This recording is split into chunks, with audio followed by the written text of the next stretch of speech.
Fakakta Comedy Funhouse Network.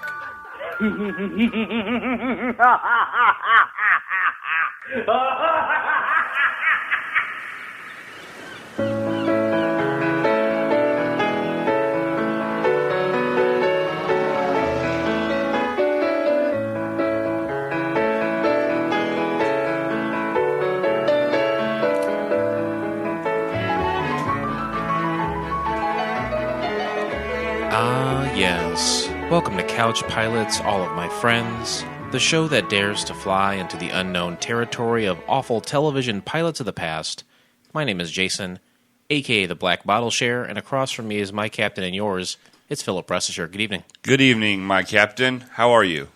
I'm good. I'm feeling pretty good right now. How about you? I'm blazing, man. It was like 50 degrees today. I rolled up, and I have a new vehicle, and the vehicle says this is what temperature is outside. And I've never experienced that with a vehicle before. And it said it's 49 degrees. Ooh. And that's not Celsius, my man. That's Fahrenheit. That's Fahrenheit? And it's not even Kelvin. Oh, man. That is killing it right there. What's your favorite way to measure degrees? You got Celsius, you got Fahrenheit. How much clothes I have on? Yeah. Okay. Because, in my opinion, they're never right on TV. No. They don't know what they're doing. It's the only job in the world that you can be wrong like 90% of the time and still have a job. Yeah, that's true. And that affects us as pilots. We need to know what the weather has in store for us. Right. But unfortunately, ain't going to help us. Nothing's going to help us. Ain't nothing going to hold me down either. Well, who sang that? I just sang it. Oh. Just now. I made that up. I think you should make an album out of it. I want to make an album out of me going to the gym today. Well, no, you raise your eyebrows like I did something good. I canceled my membership. I broke my New Year's resolution from last year. And I said, enough's enough. I got to cancel this thing. They're withdrawing $10 a month from my account. I can't have that. I'm in shambles the way it is. Why would I donate $10 to a place I'm not even going to? That's true. I mean, $10, you can do a lot with that $10. Let's count them down. You could buy some pixie sticks. Yeah, you can get 10 for 10 at Kroger's. 10 for 10 at Kroger's is exactly right. Yeah. 10 items for $10. You can get 100 pieces of penny candy. Oh, my God, the best. I used to go to a place, there was a place over in Peoria, over kind of like Glen Oak. All right. It was a little store, a mom and pop store, and it was owned by a really mean German guy and a really mean German lady. But they had penny candy. You know what I mean? It was like heaven. And well, I mean, some people. I felt like I was like, ha, I'm pulling one over on you guys. I can't give you less currency than a penny, right? That's when pennies were important. You lived in a time where pennies were important. Yes, I did. Oh boy, merciful. You know what? I'm the dumbass who walks around parking lots and sees, hey, there's a coin on the ground. I don't care what it is. I'm picking up the coin. That's free money. I pick it up if it's silver. I don't. I pick up any coin that I see. It doesn't matter. Really? Even if it's not even United States currency. What if it's like all like icky and gross? Because you're kind of a neat freak. You're kind of a germaphobe in a way. A mild case of. Yeah, I'm not so clean as much as I am organized. You're fresh though. I am fresh. Thank you. That's what I've been waiting to hear. If something's gunky, I'll pick it up. So I don't care. I think you need to eat some shit. Right? Yeah, or else definitely. You're going to be too weak. Your body's got to take in some garbage and regurgitate. I completely agree with you. I agree with you. Another guy who eats some shit, and I don't mean literally, right? Figuratively. Okay, that's our good friend. You mean figuratively, or you don't mean figuratively? He doesn't actually pick up turds and ingest them. So literally, he does not do that. Okay, figuratively, he does. He has in the past, and some of it's taken directly from me. I'm his superior. Of course, we're talking about what's that? Lake. What? It was dumb. Go ahead. That's why. Did you say lake? Yeah. Every time I stop and go like this, that means don't ask me. Don't yes and me when I say something and go, oh shit, because I dive my head down. We're still working on our communication 4 years in. I thought you were going to say Emerson, Lake and Palmer. Great band. Great band. No, I'm talking, of course, about the one and only DSJ. Yes. Down syndrome John himself, the man with the plan, the golden cones out on that tarmac. And what new listeners, he's our tarmac worker. Mm-hmm. He like you said, the golden cones. He waves us where to go. Yep. And really, he's one of the pillars of Couch Pilots podcast. Absolutely. you and I, we take care of this Air Force One. We take it on this flight every Monday, and it's you take it up, you do all the stuff in the middle, and then you bring it back down, without a doubt. And it's high tech. There's a lot of stuff to know technically up there, but we can't do it alone. We rely on this other pillar, which is Down syndrome John, and we call him that because he happens to have Down syndrome. No big deal. Doesn't matter. If it affected his job, he wouldn't have it. But he's the picture perfect employee. If I didn't trust him with my life and with our passenger's life, whether he has Down syndrome, whether he has AIDS, whether he is just claustrophobic, it wouldn't matter to me because he has shown time after time that he's the man and he's the one that is keeping us safe. Although we did have a scare last month. We had a scare. He disappeared. Yeah. And Tyler, one of our listeners, thought there was a conspiracy in thinking that maybe you had killed Biermansky, who was on Drunken Lullabies, and that DSJ found out. And I had to kill him too. And you had to kill him too, but that you would never kill DSJ. Not purposely. I mean, I think it's very easy to get sucked into the engine of a plane if you're on the wrong side of it. So hey, look at all those geese, and when that guy had that Samantha guy pilot had to bring Samantha Sullenberger. Yes, yeah, Sullenbergers. The Miracle on the Mississippi. Yeah, when that happened, those geese were sucked right in. Right. And I don't know if any of those geese could have Down syndrome too. I don't know. But a couple weeks ago, we found out that we had finally tracked him down. He was in a field in Wyoming, I do believe. Yeah, the biggest state in the union. And when we found him, he had a lot of marriage papers and all this stuff. When he had receipts from being in Vegas and going to the Little White Chapel in Vegas and staying for some reason at the Tropicana. I don't know why you would stay there. Go across the street and stay at the Luxor. I would not stay at the Tropicana. Honestly, I think I understand why he did that. Whenever he's in the pilots or whenever he comes adjacent to it, because he's not allowed in the pilot's lounge, but he will bring us Tropicana juices. Well, yeah. And so I think he knows we love our orange juice. He knows we need vitamin C to perform at our peak. He sure does. And so when he sees that, I think he probably made a connection there. Something he recognized, and a word that he recognized. So yeah, he made a beeline for that apparently, and he had all the receipts to prove it. So we find him in this field, and yeah, we say, why are all these marriage papers? And it turns out, in fact, John is married. Yes. We hadn't yet released the name because we wanted to do our own investigating.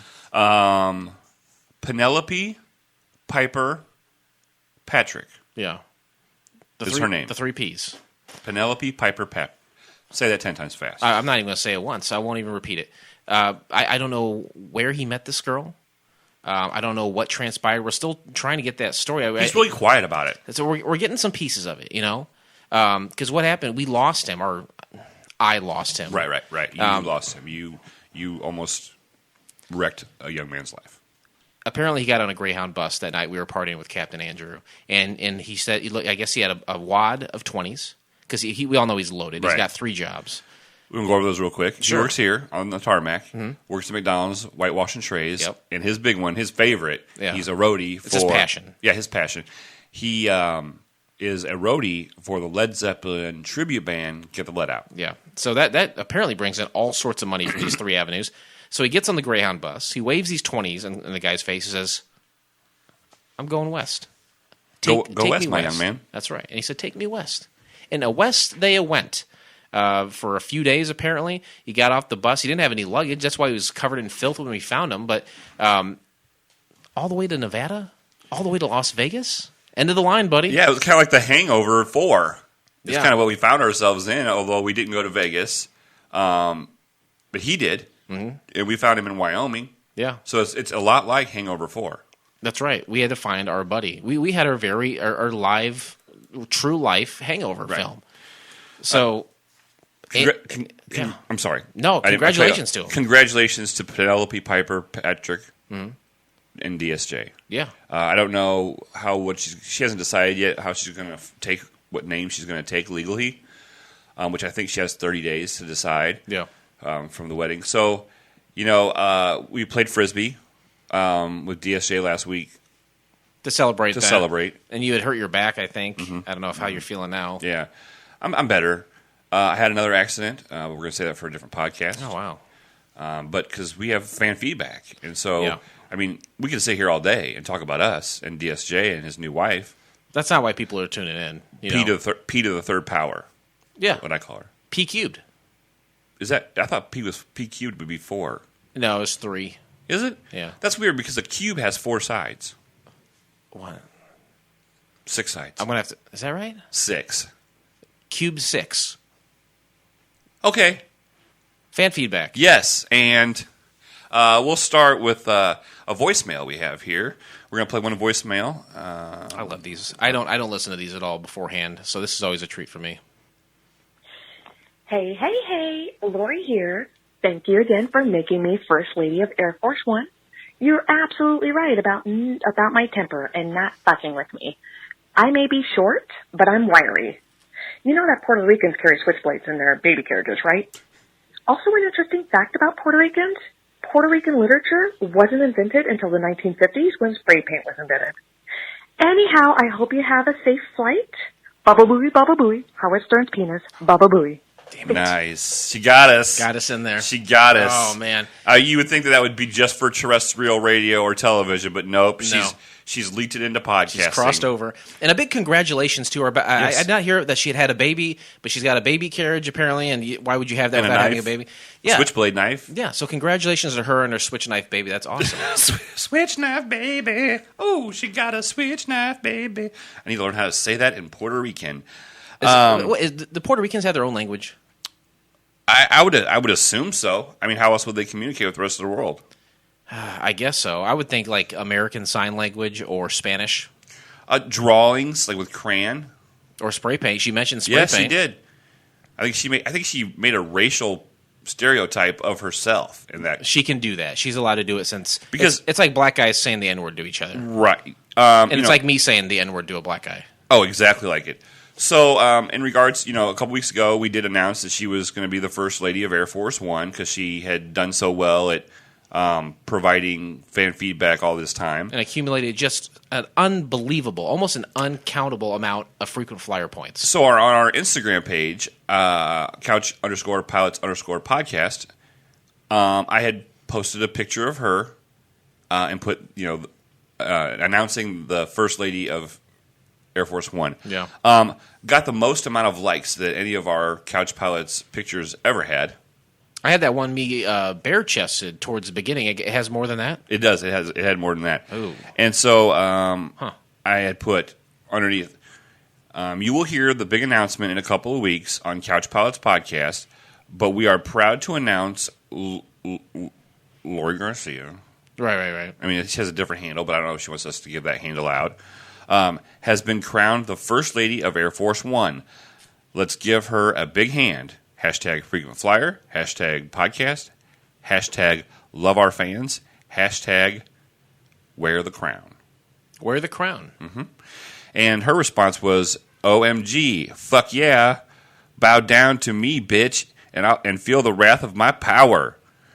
You know the Star Trek TNG episode of the planet, how women ruled everything and men were their slaves? Of course. That's what's going to happen when I become the president in 4 years. Hashtag couch pilots. Hashtag women enslaving men. Hashtag deal with it. Hashtag CIS male tears make me happy. Oh, okay, so seeing male tears makes me happy. Okay, got it. So, a lot of hashtags in there. A lot of hashtags. And you know what? Those are the best. Yeah, those are the best. And then finally... more fan feedback? Yeah, one more. Well, I do want to say that what she's proposing here, how to run for president, I think that's how Donald Trump won. He said such divisive things that some people just said, finally, someone's saying exactly what I'm thinking, and I'm going to vote for this guy. Half of the population is women. So she's got that vote immediately. Well, and they were all in that. All the women were in that march recently. Yeah. So she's got all their votes, right? Oh, I would assume so. If she would just wear one of those vagina knitted hats. Yeah. I'm not sure what that is, but I mean, put me down for one. When you didn't see the vagina. A knitted by a vagina? No, a knitted vagina hat. They were all the craze. I thought you said vagina knitted hat, like a couple of labia had grabbed some of those. Well, I'm sure a couple of labia did it. Some older labias that couldn't maybe do the march. Okay, their arthritis in their hands, but those labias probably did it. Okay. I'll order mine today. But yeah, I think she could. I think she could be our next president. She's got all the women, and then some guys like to be dominated by women. So she's got all those votes too. Richard, don't call him Dick, has to be like being, enslaved. Yeah, and I mean, he's probably got a switchblade to his throat half the time too. That'd be kind of sexy in bed, though, right? That is hot. One last fan feedback, real quick. We want to give a shout out to our good buddy, Biggie. Love Biggie. He's been on the show before. Yeah, he's always on IBWIP a lot. Oh yeah. But he recently sent us a cover of a book. Now I'm not sure. It doesn't say where he got this book or how he got the picture of it, but it's called Pachinko. What? Yeah, it's a picture. It says natural best-selling author Min Jin Lee with his or her book Pachinko. And for those maybe not initiated, Minji Lee is, of course, the creator of the Pachinko machine. There's only 3 in existence. She designed all 3 of them. Yeah. She's blind, which is another reason why it's an amazing feat. Well, the book's all in Braille, too, as I understand it. That's what he told me. So I said, don't worry about buying it because I don't read Braille. Not anymore. Because I can see. Okay. Well, you used to, but you didn't use it, so you lost it, right? Well, I dated a girl once, way before flight school. Right. And, she was blind. She thought I was adorable. She thought I was gorgeous. She thought I was like the Fabio. She really thought I was gorgeous. Did she feel your face, or did you give her like a fake face? She had real calloused fingers. Oh, well, that's like a double whammy for a blind person, isn't it? But R.I.P. to her. Yeah, R.I.P. to her, definitely. Most blind people don't make it to 20. I will also say that, again, the Pachinko machine, it's a huge 7,000-pound machine, non-electrical device that we use here at Couch Pilots. You can use it for whatever you want, but we aligned the punch cards so that it would calculate all the information for Couch Pilots. All the information. Thank you. All the fan feedback, all the downloads we get, it all is filtered into this machine, and it tells us who's listening, who's getting frequent flyer points for participating in the show. It's working 24 hours a day. It's working overtime, yeah, absolutely. I'm amazed that my Silco bill isn't higher because it's always constantly cranking all the time. It's not electrical. But it's cranking gears. Oh, I get what you're saying then. No, I get what you're saying. It's not electric, so it wouldn't mess with the Silco bill. But you never know. I guess we have one, right? Yeah, we have one. Holiday World in Indiana, and Santa Claus, Indiana has the other one. And there's one I think that was on the Titanic or something. And it's at the bottom of the right. Atlantic. And they're working on fishing it out right now because we had offered to purchase it. Well, is that where this book came from? Where did this book come from? He didn't say. Maybe he should call in a voicemail at 910 Pilots 1 and tell us where he saw this book. Yeah, that'd be great if he did that, Biggie. I know he's making a lot of money because he's got his daytime job and then he's got his moonlighting job. He's making so much cash. I wouldn't be surprised if he owned his own submersible, that he went down there and got that book from the... Sitting in my summer submersible, there's only room for one. I messed up. Biggie came to my Super Bowl party yesterday. Right. Wearing brand new Jordans. Yeah. I mean, he was fresh. Oh, yeah. And I was like, damn, son. He's like, it was only $100 per shoe. I was like, what the? I have not spent $100 for a pair of shoes. I don't think I ever have. God damn him. It's funny. I was like, where'd you get those? He's like, I got them yesterday at Champs Sports at Northwoods Mall. I said, the very same time that you were buying those Jordans at Champs upstairs, I was buying my daughter Jordans downstairs at Finish Line for her birthday. Wow. We're in the mall at the same time. That's crazy. Both buying Jordans.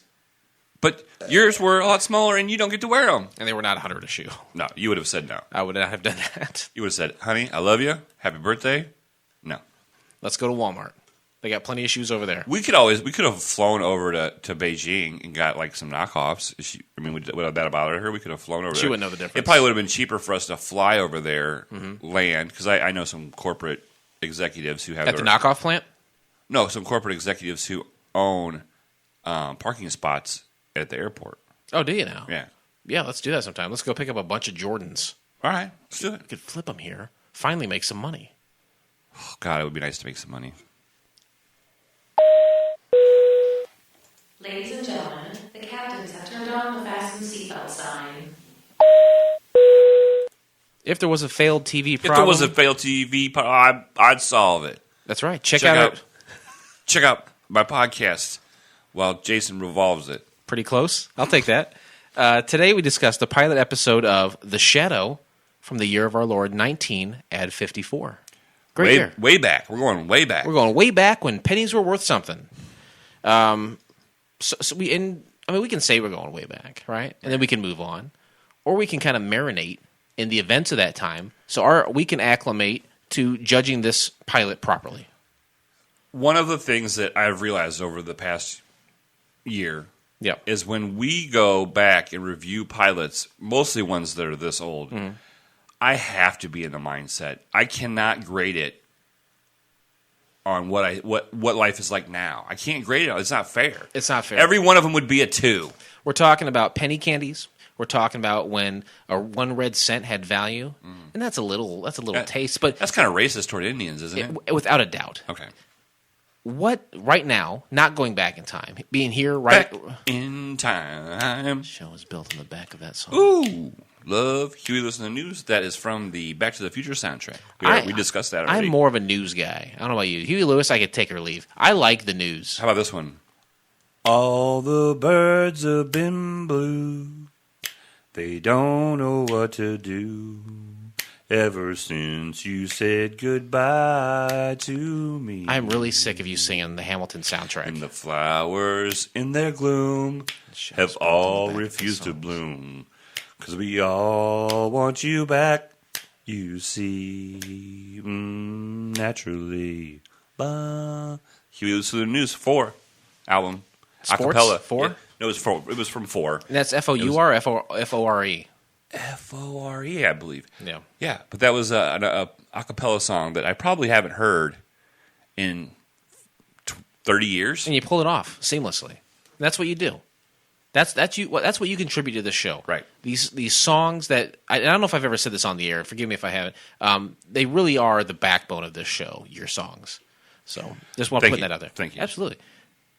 Without going back in time yet, and you don't have to sing again. But what are you thinking about right now? It's 2017. What's in your mind? Just being a human being, a human adult living in America in 2017. What am I thinking right now? Yeah, just what's on your mind? What's your day to day that current events at this time, things that you're thinking about? Obviously, Trump's presidency. Love it. Yeah. I'm thinking about Caterpillar closing and moving away from Peoria. Mm-hmm. Pop culture wise, what do you think? Lady Gaga, the Super Bowl, amazing. Love Gaga, she's great. I'm thinking about Justin Bieber. Oh, yeah. I'm thinking about Michael Bolton. No, so I'm still thinking Justin Bieber. That's just it. Yeah. All right. And we go back to 1954. There's no Justin Bieber. No. So let's turn it back here. Let's talk about Ellis Island. Ellis Island closes as the point of immigration. Ellis Island, right? In 1954, it closed down. Bring us you're tired, you're weary, you're poor, you're scabbed over, you're calloused. Your blankets that are infested with diseases. Your blind girls, yeah. Oh, love the blind girls. Wow, that's amazing. And it's so relevant now because Trump closed down immigration. Yeah, he said no more immigrants ever again. That's what he said. No, he said none shall pass. Yeah, and he has got that staff all of a sudden he's carrying around all the time. It's bizarre. Do you think your last name was changed when your family came over on the Mayflower to Ellis Island? It had to have been. So right now your last name is Rest Assured. Right. And then what do you think it could have been? What do you think it was changed from? Rest Unassured?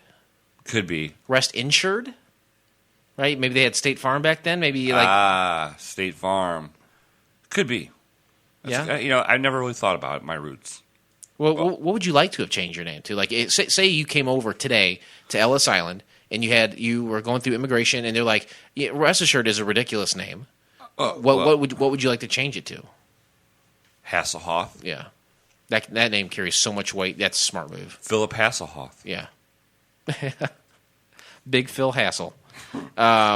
America does a large-scale nationwide civil defense drill simulating the death of over 12 million Americans in a mock nuclear attack. Wow, that must have been right during the time of the the Cold War and the threat of nuclear bombs. You're right. Remember those videos? Is all the black and white, and those kids look so sharp with their haircuts and say duck and cover, right? Yep. That's bullshit. No, you're going to disintegrate. Those kids, yeah. You're going to die. But we can't tell you that because you're little kids and you'll freak out and be paranoid. It's like the Santa Claus, right? It's like you want to give them something to believe in, right? Give me something to believe in. Man. Great, right? You hear that line, it just makes you... You can't not sing it. Right. I don't blame you. But that was bullshit, right? Because kids, they got a metal desk. They're going to get under there. They're going to turn into skeletons. Yeah, it's going to melt. The metal desk is going to instantly melt over them and kill them. Oh, okay. I was going to say, I was thinking maybe they would merge into the desk and be some kind of human desk hybrid. Maybe not. I could be wrong. The heat is too high. Okay. Hydrogen bomb test conducted on Bikini Atoll. It's a series of islands in the Pacific Ocean. You ever see that iconic picture of the ocean and then the massive mushroom cloud over it? That's Bikini Atoll. They just annihilated this island chain. Wow. And you can't go there. You can't because of the radiation. Oh, yeah. Then you'll turn into some sort of desk-human hybrid if you go out there. Right, like a mutant. Right. How far away would you think that camera was? 30, 40 feet. Do you think it was in sync with the audio? Because ours is never in sync with the audio. No. I mean, if we can't do it here today... No one can. If we can't do it, no one can. You're absolutely right. The words "under God" are added to the United States Pledge of Allegiance, signed into law June 14th. Like, we have this Pledge of Allegiance that we do. Yeah. We've been doing it for a long time. Let's just add "under God" in it. Why are they doing that? Nowadays, that's the opposite. Everybody wants to take God out of everything. Right. They came over and they said, hey, freedom of religion, right? Yeah. I'm going to do and worship. As long as I'm not hurting someone else or myself, I'm going to be worshiping or praying to whatever. Freedom. Separation of church and state. Thank you. Why are they adding that to something that is kind of mandated in a government pledge? I think at that time, with the threat of nuclear war, they wanted to show unity. Maybe curry favor to God. Who? Kurt Loder? Maybe call up MTV News and see if God is there and they could help him out in case there is an attack. Right. But what I'm saying is, they were trying to show the Russians unity. And like, one nation under God, And Michelle Gorbachev was like, that. I'm not having that. Yeah. Michelle is a man or a woman? I think it was a man. He had like a big blood stain on his forehead. Is that what that was? Remember he had that, and then it exploded? Like Sean Payton? It exploded? Well, when did that happen? When you look at Michelle Gorbachev's head at a certain time, there's like a big wart or some shit on there. Really? And then later it turned into a stain. So it's almost like it popped and just permanently, I don't know. I think it was something under the skin that is really off-putting. Oh, I am in 1954 as I can be right now. Right? Whoa. Aren't we there? Thinking about that? How old were you in 1954? I have no idea. I was negative 27. So I would have been negative 6 more. So I would have been nope. I would have been negative. What did you say? Negative 27. Right. So I would have been negative 33. Yeah, that's right. Wow. Great ages. Great age. Still up in heaven, right? Waiting to be sent down that chute. That was a long wait to be sent down that chute. Yeah. I waited 33 years. I was probably. That's like remember back when you used to get concert tickets, you had to go stand in line to get a wristband to get in another line to get the tickets? No, I never did that. You never did that. You were too young. Yeah, when I was young, a penny wasn't worth anything. Really? It was worth a piece of candy in my day. No, not me. Why did we choose to watch this God-forsaken pilot? 3 simple criteria. It's the backbone of our show. Yeah. If it doesn't meet these 3 criteria, we don't do it. The show will crumble internally, right? Like an atomic bomb over a desk. Yeah. 1, it had to have been a one-hit wonder. I mean, it had only been made one. There was didn't go to series. Maybe didn't even air. Maybe didn't get bought. Just as long as there was only one episode. 1. Just like Metallica. Yeah, I love that song. Number 2, we had to find it. We can't watch something. We can't talk about something. We can't rate something. We can't give you interesting facts about something if we can't find it. People try to bury these away, hide them under a bushel. But I get out my light and I look under that bushel. Amazing. And I scour and I find them. Sacrifice you make. Hats off to you. High five that shit. Thank you. You're welcome. And for final pillar is it has to be free. We can't pay for this. We can't pay for any of this. No, we're not going to spend money. They say spend money to make money. Well, if we're not making money at all, then why would I spend it to begin with? How can you spend something you don't have? Yeah, that's totally logical. That's the most pragmatic approach to these pilots that I've ever heard. I'm sorry. I didn't mean to be pragmatic. No, it's a good thing. Oh. It's like a logical thinking. Oh, I thought you were saying I was being a problem. Oh, you mean prickmatic. Like you're being a prickmatic. Oh. No. Molly calls me that all the time. Where can you find the entire episode of, what are we watching today? The Shadow. That's right. Where can you find it? Well, you can find the entire episode by subscribing to Couch Pilots in iTunes or your favorite podcast app of choice, and then click on one of our classically blue links in our show notes, or go to Dailymotion, download the app, and search The Shadow Pilot. And for good measure, throw 1954 in there, because there's a lot of Shadow stuff out there. Okay. This is the only one from 1954, though. Yeah, Shadow is a big thing. I mean, we've seen movies made, we've seen cartoon series, we've seen comic books, we've seen many different pilots done. You know, at Pinball Machine, but you got to be sure you're typing in the right thing, and the only way to do that is to go through our classically blue link, which is the safest link there is on Earth. That's why we make note of it. We say it's classically blue, because when you see that classically blue color, when you get out from your back pocket or you download the Color Wheel app and you select classically blue and you align that with the color of the link, you know it's safe. Mm-hmm. There's so much crap out there vying for your attention, vying for your identity. This is the only way you know that you're going to be safe. Exactly. Click that classically blue and link. we do it for our fans. And we do it for you. Flight attendants, prepare for takeoff, please. Yep, there's John. A little pep in his step, thumbs up in the air. He's probably got pep in his step because he's getting butane on the reg now. Yeah, that's what happens when you get married. Well, you have sex every night at the beginning, and all the way to the end. No. No, that's not my understanding of marriage. No, marriage, you get a lot of sex before marriage. I'm not a married guy, so I don't know this. Okay, so you get a lot of sex. Like right now, you're getting a lot of sex because you're not married. Right. And you continue till you die, right? No. First 6 months, pretty frequent. Next 6 months, less frequent. What? Third year, almost non-existent. What? Yeah. I don't know why guys ever got married in the first place. What? If you bought the cow, right? I bought the cow. Give me that milk. I try to milk it all the time. Do we have time for a story? I'll just do it right now. Yeah, do it. Hit me with this. Last night? Yeah. Let's hear it. Okay. After the Super Bowl party? Yeah. Everybody's left, cleaned up. I said, Molly, you did a wonderful job on the party. Yes. She's like, well, thank me for it. Right? Right? So we start getting a little hot and heavy, making out. Sure. Next thing you know, her hoop earring gets caught up my nose, and we're stuck together. And if she moves, it hurts me, and if I move, it hurts her. So hot. My nose was hooked in her earring. Oh my God. I bled. That's super. I mean, this is a sexy story, right? I'm not reading this wrong. This is a hot story.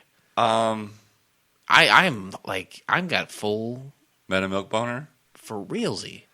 I guess it's one of those things like if you're there, it's not as cool as like when you're not. You know what I mean? I definitely wasn't there, but I feel like my boner's telling me otherwise. It was painful. Well, has everyone healed up? Have you scabbed over? Oh no, I've got a big, huge cut inside my nose. Jeez, is she not wearing those earrings again, or just not making out with you again? She really likes those earrings. Okay. Hey, I get you. Summary of the pilot. Lamont Cranston, a psychiatrist on retainer to the police department, is asked to assist in the case of the Cotton Kimono murder investigation. When a young man is framed for the crime, Lamont is forced to assume his secret identity as the Shadow. Great summary. That is great. Yeah, I mean, I watched it last night after the Super Bowl.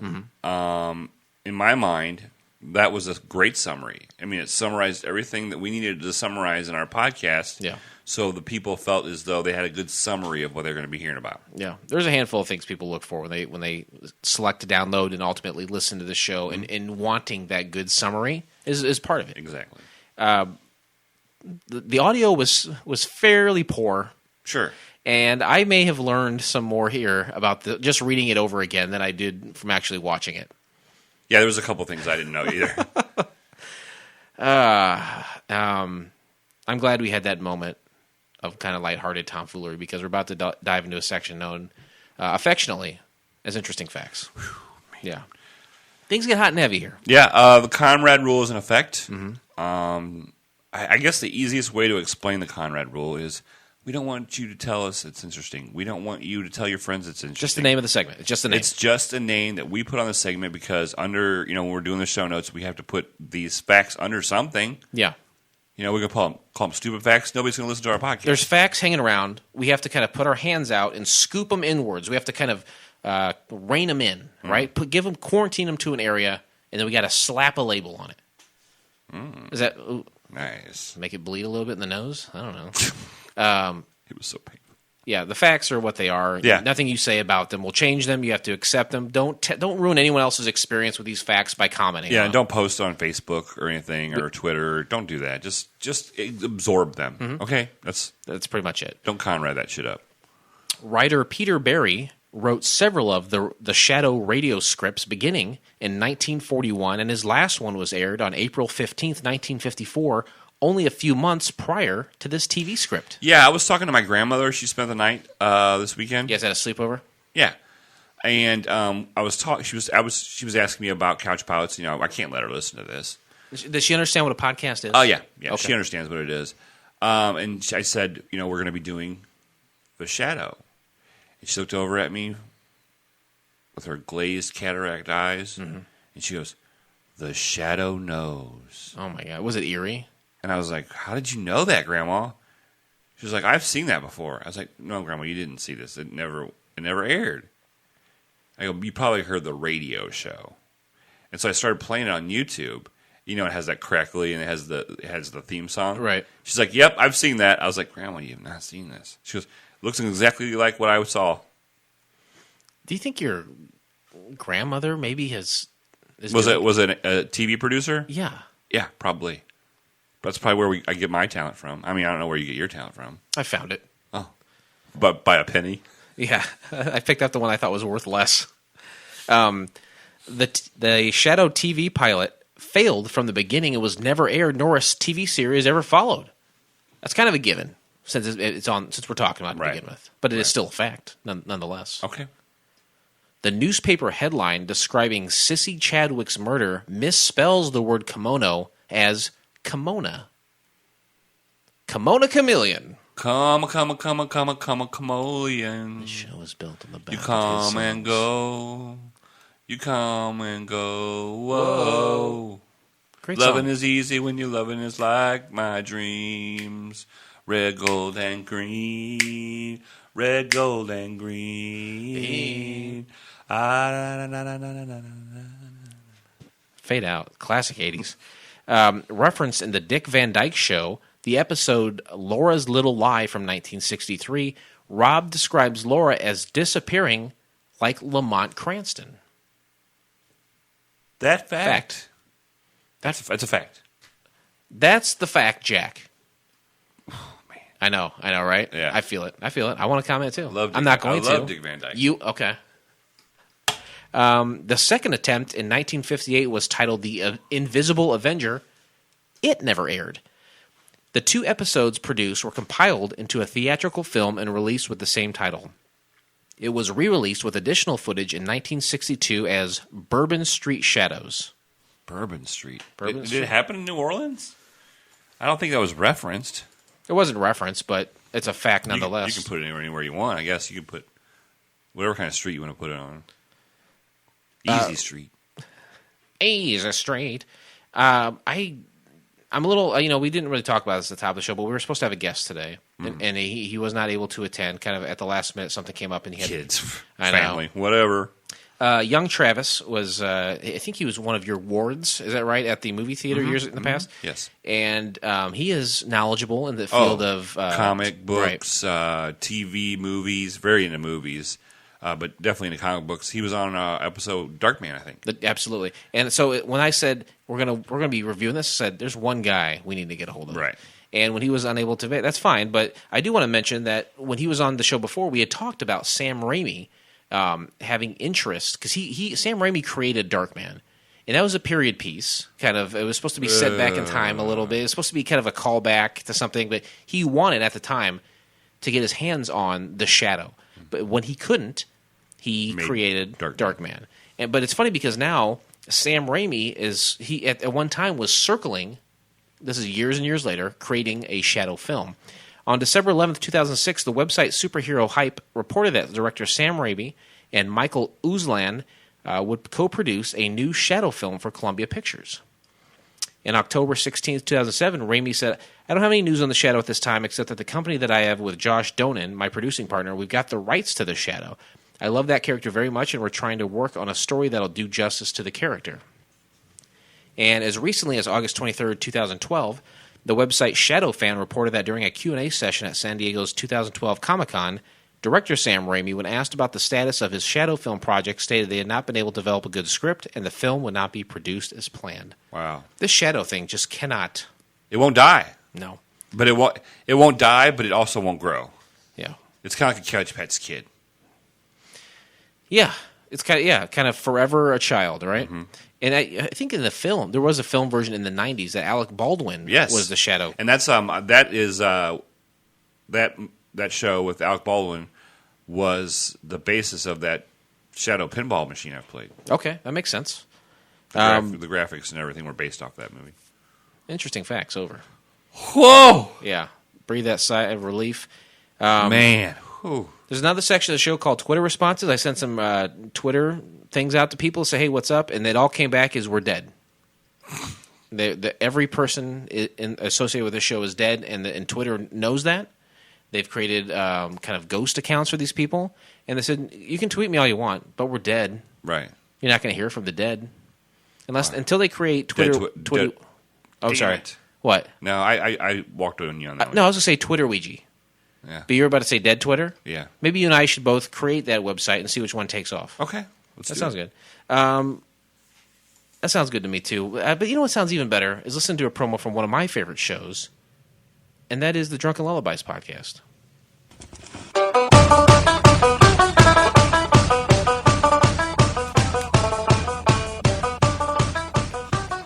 Hi, this is the voice from Drunken Lullabies. Do you like craft beer, indie music, pop culture, pro wrestling, and pure juvenile hijinks? Then you will love Drunken Lullabies on the FCF network. We have new episodes every Sunday, so you can spend the Sabbath getting drunk with us. So join me and my co-host Beer Mansky and our rotating cast of characters as we drink amazing beer, listen to bands we think you need to know, and laugh our asses off. Like Elvis said, 10,000 Drunkomaniacs can't be wrong. Check us out on all podcast platforms and at fcfnetwork.com. May your music be loud and your beers be cold.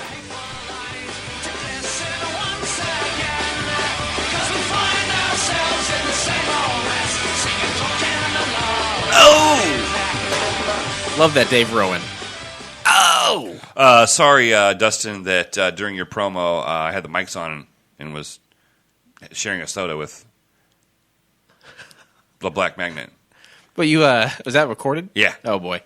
Very well. While I personally, and I don't have a record, well, I wish I did, of everything that Elvis ever said, but I don't recall him saying 10,000 Drunkomaniacs can't be wrong. But even if he had said that, he'd be wrong, because congratulations to the mom and pop, the homegrown... Hi, this is the voice from Drunken Lullabies. Do you like craft beer? Thanks, Dustin. I forgot about... When are we going to get that shit fixed? Only one plug per show, sir. God damn you, sir. But I don't think you need our audience. Drunken Lullabies, though, right here, South Pekin, Illinois. Dude's doing it out of his house. He is shucking and driving out there for a local podcast. Doing it himself. A one-man show. He's got some help from Beer Mansky every once in a while. Over 20,000 downloads in just over a year. Yeah. Incredible. Congratulations to them. What a great podcast. Part of the FCF Network family of shows. Check them out. It's free. It comes out every Sunday. I know it's the best part of my Sunday. Do I see my daughter every Sunday? Absolutely. But is she the best part of it? Not a chance. No way. Me neither. The Drunken Lullabies podcast is far and away my favorite part of every Sunday. Amen. And amen to you. And it's better than going to church, too. Skip church, I would say. Pray to God on your own. Right. You know? I mean, do you think he's at every church every Sunday morning? No. God can't make them all. No. Just do it from your house. Yeah. However, Dustin will hear all of your prayers, and he'll hear all of the fact that you downloaded them too. So yeah, Facebook Live your prayers. Oh boy! Now let's break down the pilot from the 1954 unclassic The Shadow. And I just put this at the beginning. I know we kind of touched on it before, but it says who knows what evil lurks in the heart of men? The Shadow. The Shadow knows. The Shadow knows. I'm the Shadow. Eerie music, powerful, yes. Eerie music, very haunting. Absolutely. Boom, The Shadow. It tells you exactly what you're going to see. The case of the Cotton Kimono. What is a kimono? It's a type of a dragon. And they're smaller than a normal dragon that you can train. So the smaller the dragon, the more difficult to train? Definitely, because you have to be able to handle it. Okay. You know, if it's too small. A Komodo dragon is only like this big. Yeah. And their saliva is poisonous. A housewife, seemingly a housewife, or a young woman. A single woman. But we don't know that. We don't know. Really a bad haircut. I didn't like it. I don't know. Yeah, you know what? It's funny because when we go back and look at these pilots, and when we talk about how full of milk our boners get, I always say women from the 80s, some of the 90s, the hair is so bad.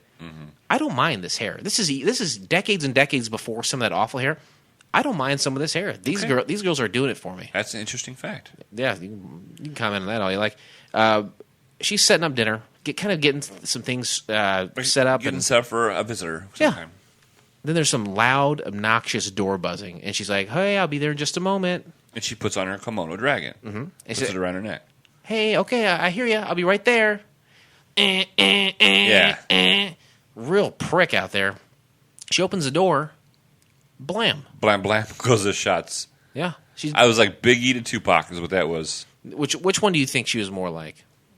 Tupac. Yeah, absolutely. Because she had a kimono on. And I think I caught Thug Life on her stomach when she fell over. But she's killed. And then it kind of fades out, and there's a newspaper splat on the screen. And that's where you get kimono, the misspelling of the word instead of kimono. Right. And I wouldn't have known that. Because I can't spell until I heard that fact in the section called Interesting Facts. That's exactly why we do that. That's exactly why. Right off the bat, the biggest problem I have, what was the one with the magician? Mandrake, the magician. Yeah, Mandrake. These old ones like this, the acting is really, really bad. The acting is bad, and it's tough to get a good copy of this. The audio and visual is usually fair to middling. But the acting and horribleness of that really stands out to me on these. They're very stiff. Yeah. They don't really make a lot of eye contact with the camera, or they don't bring you in. You want more eye contact with the camera? Well, it's not so much I want eye contact. It's just they stare right at that person and then they say the lines. It just seems very unnatural the way they're. Yes. Okay. Yes. I get you. The newspaper says, "Hey, this person's killed. It's been 10 days. We can't figure out who it is yet. You got to solve every murder within the first 10 days. There's a great show called Murder, She Wrote. 120 Hours, right? Where it's like you have to solve the murder within 120 hours or the person's probably going to get away. Yeah. Anywho, next scene, you got a couple. They're about ready to leave to go to a play when a guy comes over. And this guy says, hey, sir, I would like your help, please. And at this point, they may be saying names, but I can't really hear the understand. names. And I, you know how I am about names on these pilots. Meticulous. It took me. But it ends up being Lamont and Margot are the couple that are talking about going to the play. Yep. And then in comes Detective Harry Harrison. Well, there was a guy before that, the commissioner, and then he brings in Harry, right? Right. There was the commissioner. Because the interesting thing about so they're having a conversation. He was talking about Detective Harry Harrison, which is a generic name, is all get out. But the commissioner is like, hey, and of course the commissioner, they're smoking on the screen. Love it. Anytime there's smoking, I just consider it kind of a hallmark of a classic pilot. But on this one, he inhales a cigarette and exhales out of his nostrils, like the little bowl, instead of just a normal exhale. He exhales out of his nose. Are you? You're not telling me there's a nostril bump, are you? You're gonna give this pilot a nostril bump? Nostril bump, man. Oh my god! It was cool. I about stopped the video. It was so awesome when I saw that. That is pretty bitchin'. Because it's not a fun thing to do. when you see people that do that, burns. They've been smoking for a long time. I've heard about things burning when you pee, but burning when you you're welcome. Burning when you exhale smoke out the nose. It's not so much as burning; it's not a comfortable feeling unless you've been smoking for a long time and all your senses are numb. Yeah, I don't know the commissioner's name. I didn't catch that, but it's very clear that he knows Lamont and that they've worked together before, and in some capacity, he needs his help right now. He says, "There's a guy working this case. I brought him with me. Why don't I go ahead and bring him in? You guys can chat it up a little bit." And that was Detective Harry Harrison. What is Lamont and Margot's relationship? Are they married? They have to be a couple. I can't tell. They have to be a couple. Okay, I couldn't tell. She obviously knows his secret identity. Sure. But I didn't know if they were married or what the deal was. Right, and so he's talking about the case to Lamont, and he's like, you look tired. He's like, I'm working from 7 a.m. to 10 p.m. And I'm like, that's some heavy duty detective hours. That's 15 hours a day. There's got to be some diminishing returns in there. There's got to be. I think there's policies like labor policies. Not back then. Really? No, you could work a man to death if you were so inclined. He says, we just located the murder gun. 4 days ago. Murder gun. That's a kind of cool name. Yeah. Murder weapon or, the possible weapon. Sure. Nope. Murder gun. Yeah. That's a good name for a band. Murder gun. I would be in that band. Or at least buy a CD by him. He says they're tracing the gun. Luis Mendez Pawn Shop, I believe is what they say. So he says, we're working with them. We're trying to figure out where this gun came from. We're truly trying to trace it back. Right, and Lamont's like asking the detective questions about this girl, and he's like, does she have any underworld ties? The answer was no. She's a wholesome girl. Yeah. Why do you just automatically think that she has underwear ties? Say it again. Underwear? Underwear? No, I said underworld ties. Oh, I thought you said underwear ties. No. Okay, I was like, either one sounds a little dirty to me. Right. Either way, she's going to have the wrong thing going on. But I just thought that was a weird way of putting, hey, is she running? Does she run with a bad crowd? Would be more polite. But no, does she have underwear ties? I really think you said it again there. Underwear ties. Are you saying underwear or underworld? Oh, underworld. Okay. Underworld ties, yeah. Okay. It's like what he's referencing, in case you weren't... he's referencing maybe she hangs out with some bad people. Okay, I see. I thought you were going to say hangs her way. You're right, though. Lamont has got to explore all aspects of the situation. So, right. I'm sure he doesn't want to believe that's the case about a beautiful young woman like this, but he's got to ask. You have to ask. These are the questions you have to ask. It says the murdered woman had a boyfriend, and Alex Braun? Yeah, so we've already talked to him a couple times. We suspect it might have something to do with him. We've talked to him and questioned him. Yeah, second time, he hit me in the head. Yeah. Gave the detective a bruise. Since when can a detective come to your house and interview you, and when you're pissed off about it, you just clock him in the face? If that happens, you are in jail. Yeah. You can't punch an officer of the law. That caught me off guard. I was like, wait a minute. The rules were different back then.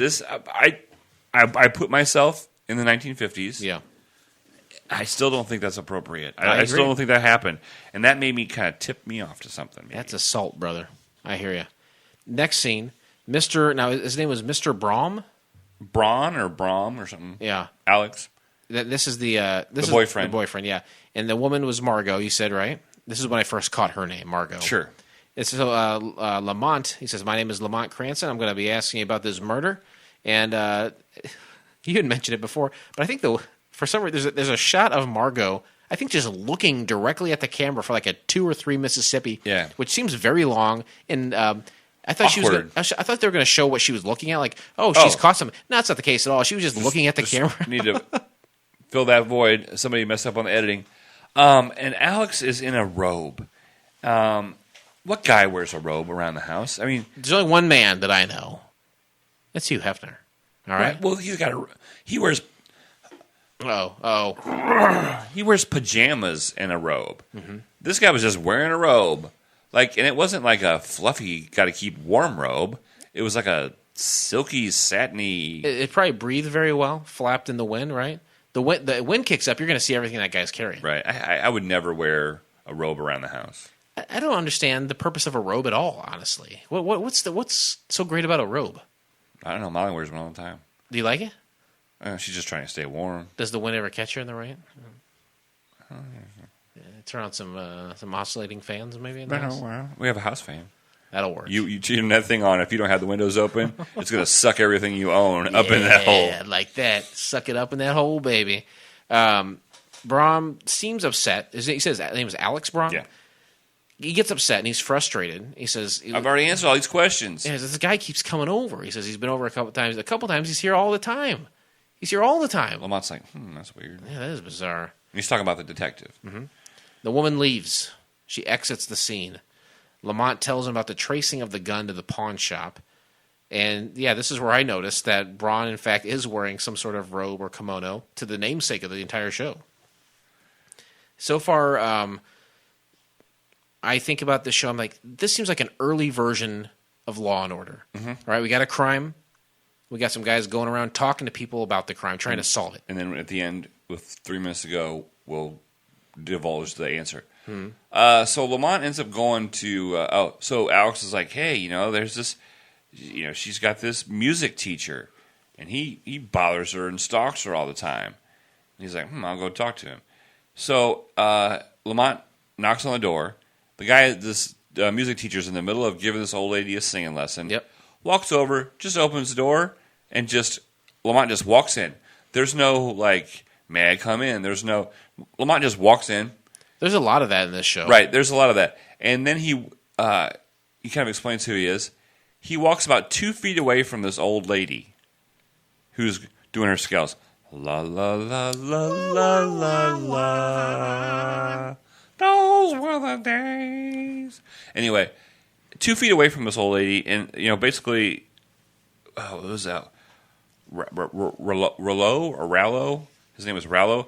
But anyway, like 2 feet away from this old lady singing, and he's like, yeah, she's a horrible singer.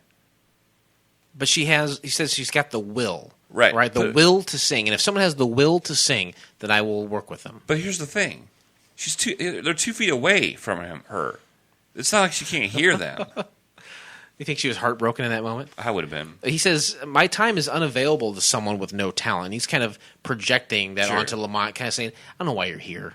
All right, I've answered questions. I don't need this, sir. I'm an artist. When he says my time's unavailable for someone with no talent, I was so hoping that Lamont would be forced to sing to prove that he could stay there and talk to the guy. Like, all right, well, you can sing. You have some sort of talent. I will talk to you. Right. That's not the case, though. The teacher gets upset and kicks him out right away. The scene is very short, and spoiler alert, ultimately, kind of a dead end, a red herring. No? Well, not completely a dead end. Okay. Next thing you know, Lamont and Margot are talking about the case.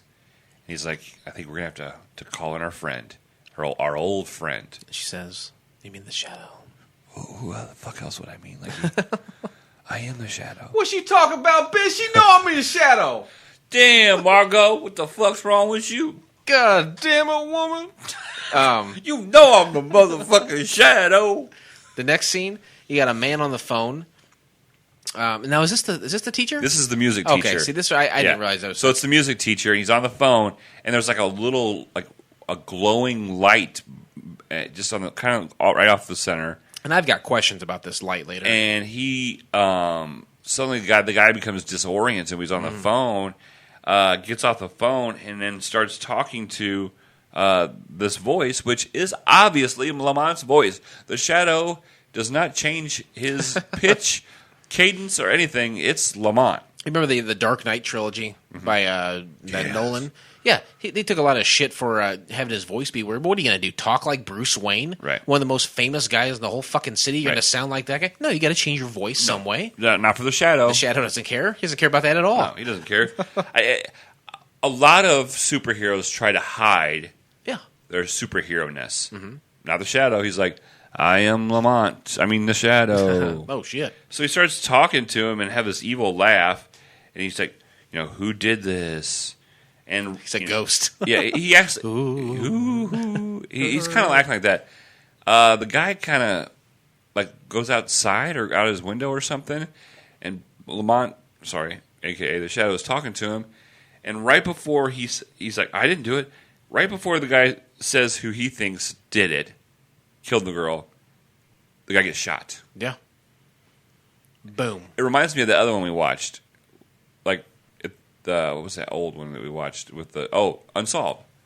Oh, yeah. Like somebody, right before they say something, they get shot.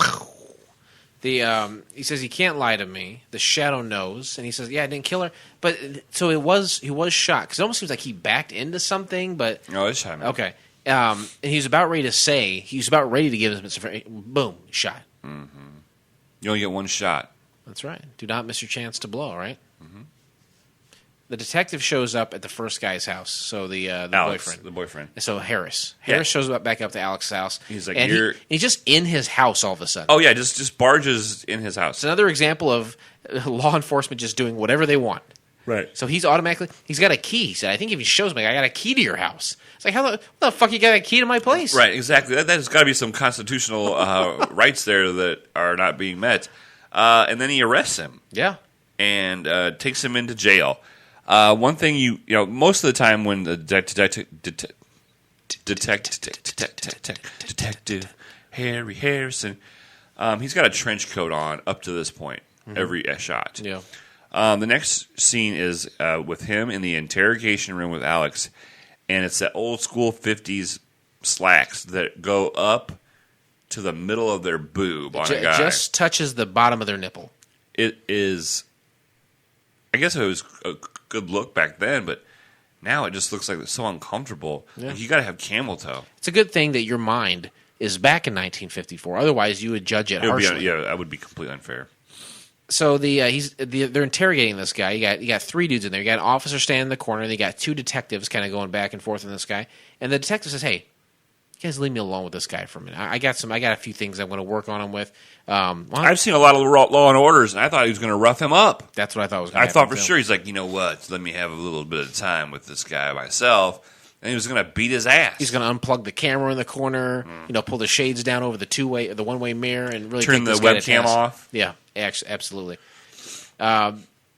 So he lights 2 cigarettes in his mouth, and then I don't know what diseases this guy is carrying, but he just gave it to the other guy because the other guy puts the cigarette right in his mouth. And Jacob, mute Jacob, he was watching it with me last night. He's like, that guy is smoking that cigarette like it's a joint, like the Alex, like he'd never smoked a cigarette. Like this is his first time on set, and they're like, "Hey, on this scene, you got to smoke a cigarette." He's like, "What?" It just looks really odd. Harris starts talking about reasonable doubt. He says there was another murder committed recently in the same style. He says, "I know you didn't kill that guy, so why don't you say this when we bring the other guys back in?" Right, he gives him an alibi. Yeah, and I was really confused. I was like, what is happening? So he brings the other cops back in, and he says, "Where were you?" And he's like, "I was in this place," is the place he told him to say. He's like, "All right, well, you're arrested because the guy was killed there, and you are just admitting to being there." Right. And so they haul him away, and at this point, you're thinking, something's up with this Harris guy. Yeah, he's really shady. Like, you thought, oh, man, he's doing a nice thing for, he's trying to help this Alex guy out, and then kind of find out he was doing the opposite. He's setting him up. It's weird with all the weirdness that Harris has been, just popping in this guy's house, getting beat in the head by him, that all of a sudden he would trust him enough to say that. But that's exactly what he did. Next scene, you got Lamont and Margot. They're led into Mr. Harris's room. Right, he's renting a room. That happened a lot in those days. People would rent out one of their rooms to weary travelers. Mm-hmm. And the lady was very talkative, and she started giving up all kinds of information. Lets them right into the room. Yeah. Says, "You guys have nice faces." Oh, yeah. In. You have nice faces. I trust you guys. But Lamont starts asking her questions, and she come to find out he'd been there for like 2 weeks. Yep. When he had said he'd only been there since the last 10 days. And then he's like, "Oh, he's been working until 10 p.m." She's like, "No, he stays out till 3 or 4 in the morning all the time." Yeah. There's stuff's not adding up about this, and Lamont has figured something's up. It's not making a lot of sense. Something is abreast. Yep. And he says, "Margot, why don't you go back over to Sissy Chadwick's house, the victim, the first victim, and see what you can find over there clothing-wise for this woman." And so she does that. And then he continues to talk to Henrietta, who was the person renting the room out to Harris. And Lamont's talking to her. And then it cuts over to Margot at Sissy's place. And then she's going through the clothes, trying to figure out, put some things together. And then behind the door, you got Harris is in there. Yeah, and she's not freaked out. Like you would think that she would jump out of her high heels when she comes around the corner and Not sees because him. it was him, but just because she wasn't expecting it. Yeah, because it was anybody. But no, she's like, huh, that's weird. Hey, what's up, man? Hey, are you in here and you're not supposed to be too? I'd be scared out of my mind. She tells the detective that the man they arrested is innocent, but the detective starts to get a little worked up, and he lets it slip that he knew something that he couldn't possibly have known. Right. And then Margot's like, "Oh, I'm putting this together. You're involved. Yeah, somehow. I got to get out of here." She tries to leave. He frantically gets in front of the door and does the old shake the lady trick. Yeah. Grabs a hold of her and shakes her. Yep. That's what they used to do back in the days. Is if your woman wouldn't mind, they would just shake you. Is that called the shimmy shakes? The shimmy, shake, make your wife quake. What's that? Stir, stomp, stomp. Then you go from heel to toe, do-si-do, let your booty and your back ache. Just can't wait anymore. Come on, everybody. On the floor. 1, 2, 3, 4. Meanwhile, Lamont is at Harris's place with... Harris's apartment with Henrietta. They're still talking. And then she says something about the girl that Harris loved, and she shows him a picture, and it's Sissy. Yeah, it's the same picture that was in her boyfriend's house. It was the same picture that was on the newspaper article. There's only one picture in the world of this girl. Everyone's got it. She's catfishing all these guys and using the same picture. And also, one of the things that Jacob, and I'm sorry he couldn't be here this evening either. R.I.P. R.I.P. He was asking, he goes, why are all the rooms have the same kind of wallpaper, the same pattern of wallpaper on like every room in this show? I don't know. You watch it. It was a different time back then, Jacob. Lamont's like, oh, okay, I get it. I get what's happening now. I've uncovered the clues. I've worked with the right people. I know what's happening. And then you can only it cuts the scene there, but you can only assume he's making a dash for Margot, right. Wherever she happens to be. I'm saying, hey, honey, we got this. Yeah. You need to set up the light. Mm-hmm. Yeah, set up the shining light. Harris goes back to the Sissy's apartment. Harris is there. He's got the gun on Margot. And then again, you get that light kind of shining in and out. He's got the gun on her. And then he becomes disoriented, a little dizzy. The white light is there. And, the detective tries to get himself together and tries to escape. Very eerie laughing. There's a lot more laughing on this. This time the Shadow, makes himself known. He didn't laugh so much with the last guy. Yeah. But this guy, he's laughing because he's figured it out. He's like, and ends up. The Shadow calls him out. Yeah. He's like, I know what you're doing. You killed he goes through it very detailed. Like, he goes through every detail of the crime and how it all happened. Just like at SVU. At the end of it, they give you all the details, so there's no stone left unthrown. Yep, that's right. I noticed here, too, that Harris has got one of those cool ties that's, like, straight at the bottom. Like, it was cut. Oh, yeah. Like, that's cool. It's not like, it doesn't come to a point. It's just a straight tie. And then you hear, who knows about the evil that lurks in the hearts of men? The Shadow knows. Cut to credits. Harris is back against the door. He's terrified. Yeah, it's over. It's over and done. Shadow fixed it again. Shadow fixed it again. But boy, there's some turbulence. Please remain seated as we are now crossing a zone of turbulence. 1954. This show didn't work back then.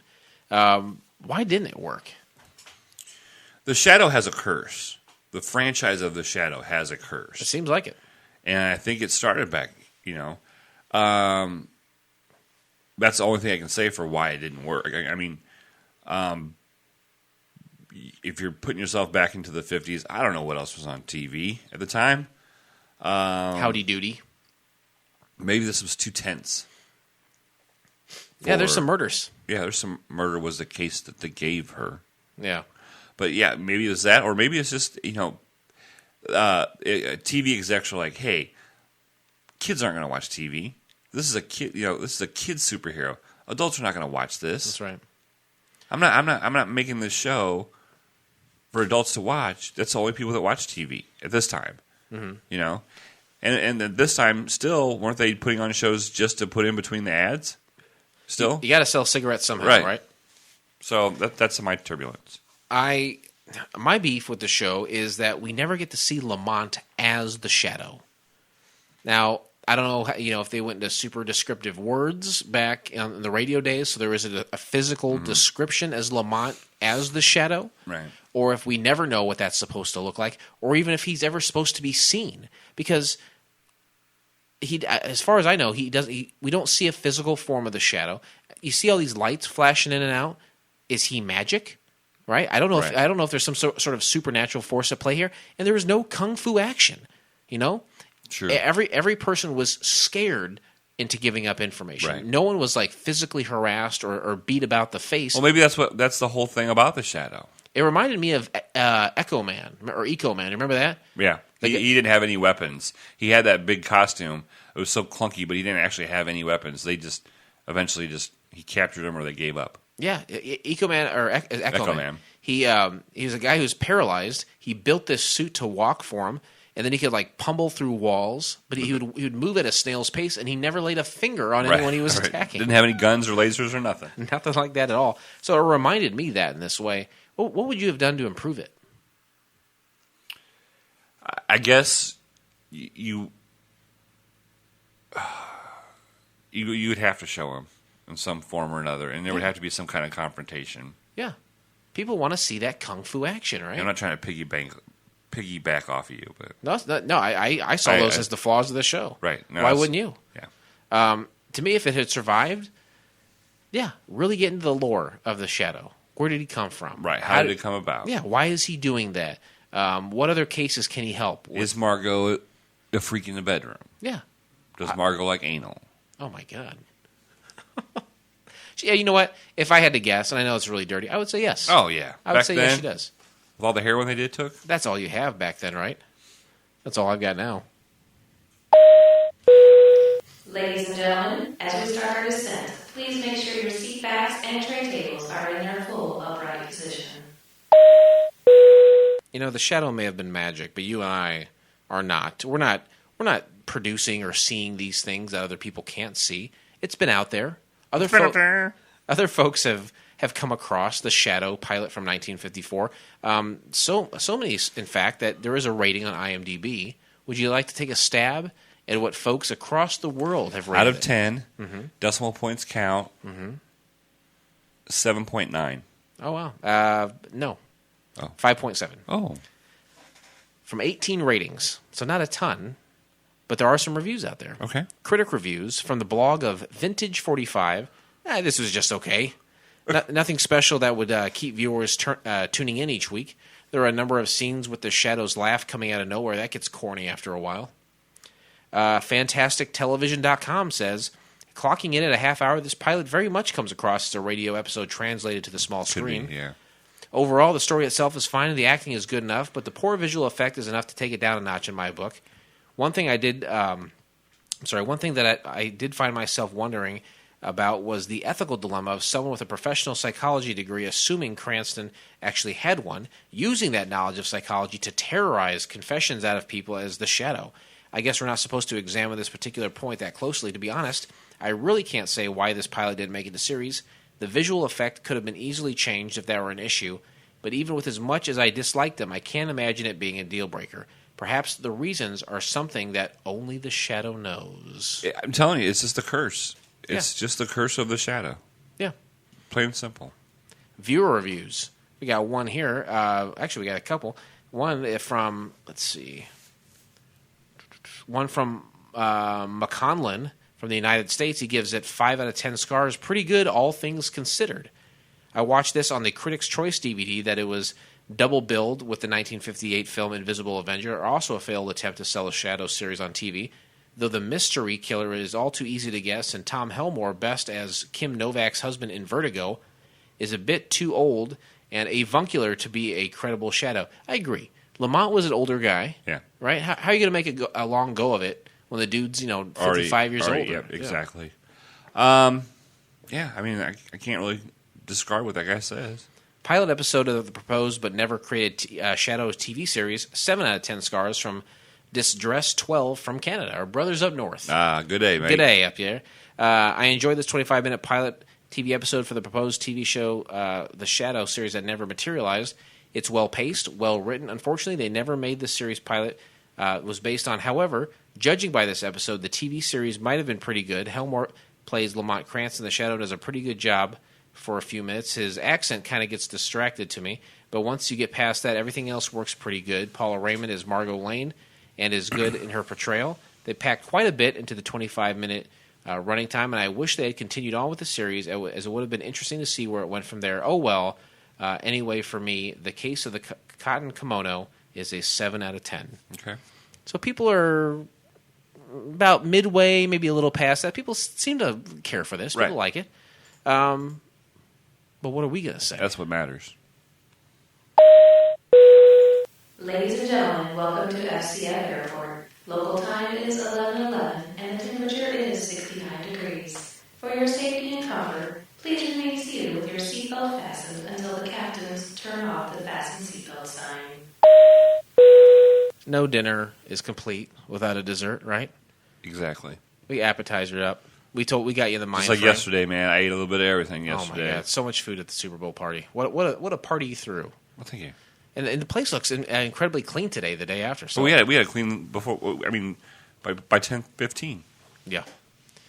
The so much.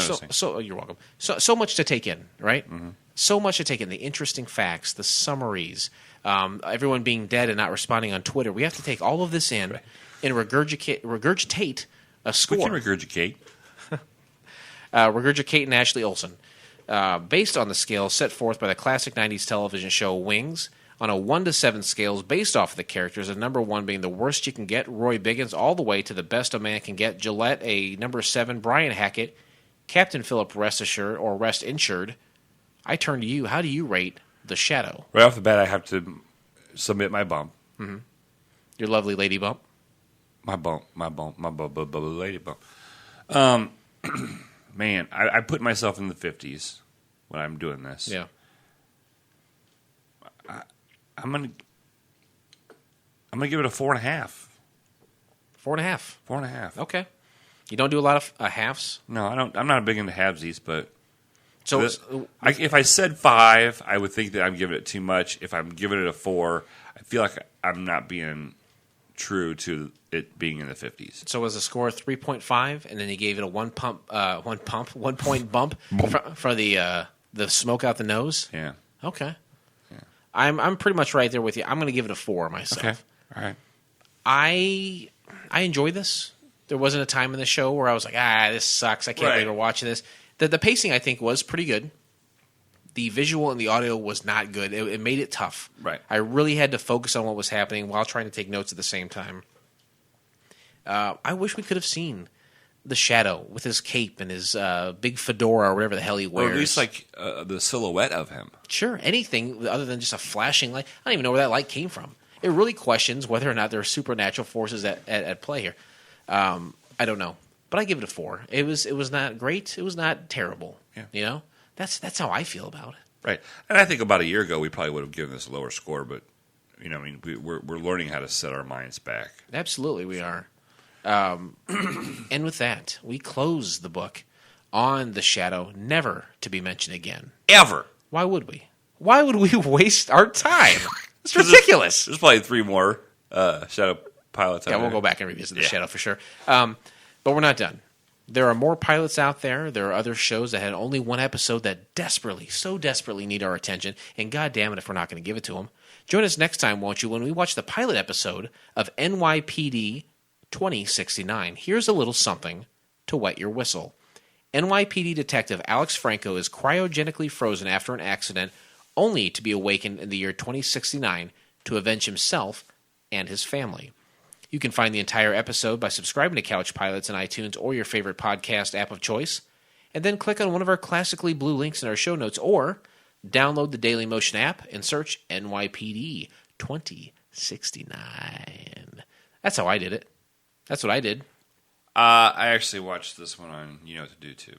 You went to YouTube and you knew what to do, Tube? Right, because I had a friend wanting to watch it. Nice.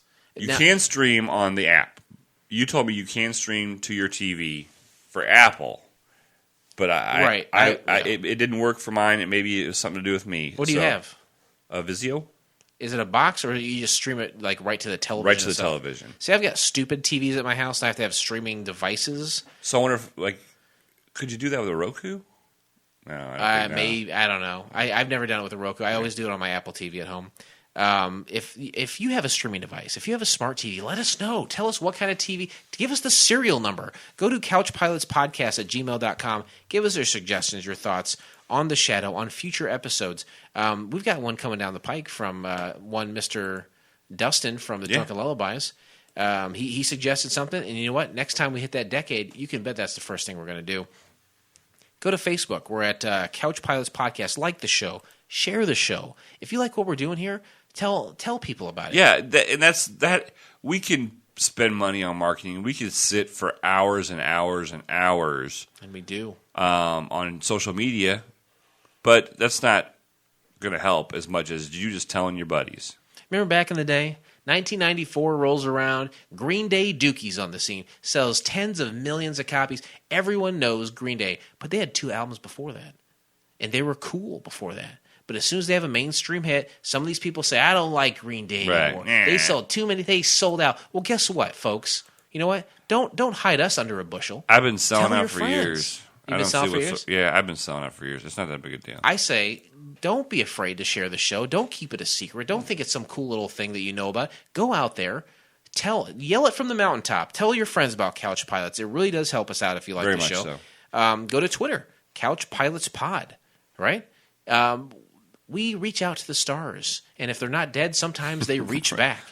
Go to Instagram. You had mentioned it before, Captain Rest Assured, Couch_Pilots_podcast. You can see all sorts of crazy fun artwork, interesting things that Captain Rest Assured is up to. And then, of course, 910 Pilots 1, the phone number where you can reach us directly. Right. And leave us a voicemail. We'll be happy. We're going to play all of them. Yeah, we'll play all of them. Every one that we get is going to be played right here on the show. All the fan feedback. And it's not just, I get to hear my fan feedback or I get to hear my voice in the show, but you're also getting frequent flyer points. Yeah, and everybody that communicates, interacts with the show gets frequent flyer points. You can use those for surprise prizes. Mm-hmm. You have the possibility of being a guest on the show. Yeah. You can go on a date with the First Lady of Air Force One. Yep. She might perform sexual acts on you. Yeah, there's depending on how many frequent flyer points you give her. Right. Yeah, it definitely does vary. The further you want to go, you don't give them to her. You give them to her pimp, which would be Richard. Don't call him Dick. We had mentioned before that in the brief window that the CouchCon, which will be our Couch Pilots convention coming up this October, how quickly those tickets sold out, but there are still some available. You can get a VIP package, and if you get enough frequent flyer points, you're going to get a nice little discount. Right. The VIP package involves an autograph session and photos with DSJ, me, yourself. I guess now Lori Garcia, because technically she's, so. And Wayne Brady, I guess. Yeah, he's going to be officiating the wedding. He's DSJ's stepbrother. And we also get you play one game of Chinaman checkers with the person of Couch Pilots of your choosing. Right. I think you had said you're going to auction off some of your shoes at CouchCon to raise money for Down syndrome. Yeah, is that right? Exactly. And I'm going to autograph them, and we got all kinds of stuff coming up. So if you are interested in coming to CouchCon 2017. Drop us a line, and we'll get you the information. We'll get you to where you need to be. Absolutely. We'll get you to the hotels around surrounding areas. We've got some Uber drivers that we know are really good. Yep. We've got a whole packet ready to go. So just email us or contact us on social media. Yeah, absolutely. You can go through there, like he's saying, or you can go to fcfnetwork.com and find out everything about CouchCon as well as the other shows part of the network. We've got, I think, Sex with Heather is still out there hanging out. We've got, of course, Drunken Lullabies, like we talked about. We've got the Low Blow podcast, a couple of silly fellows out of Chicago area, IBWIP, and the song Inside and Out. A lot of great podcasts out there, tons of fun content, enjoyable shows. If you don't like this one, which how could you not like it? How could you not like this show? Are you brain dead? I would have to assume as much, but surely there's something else out there for you. Don't call me Shirley. Oh, Christ. And with that, this pilot may have been rough, but it's always a smooth flight here on Couch Pilots. Thanks, everyone, and we'll see you next time. I didn't want to add anything. Is there anything else you want to say to our frequent flyers? No. On behalf of Couch Pilots and the entire crew, we'd like to thank you for joining us on this trip, and we are looking forward to seeing you on board again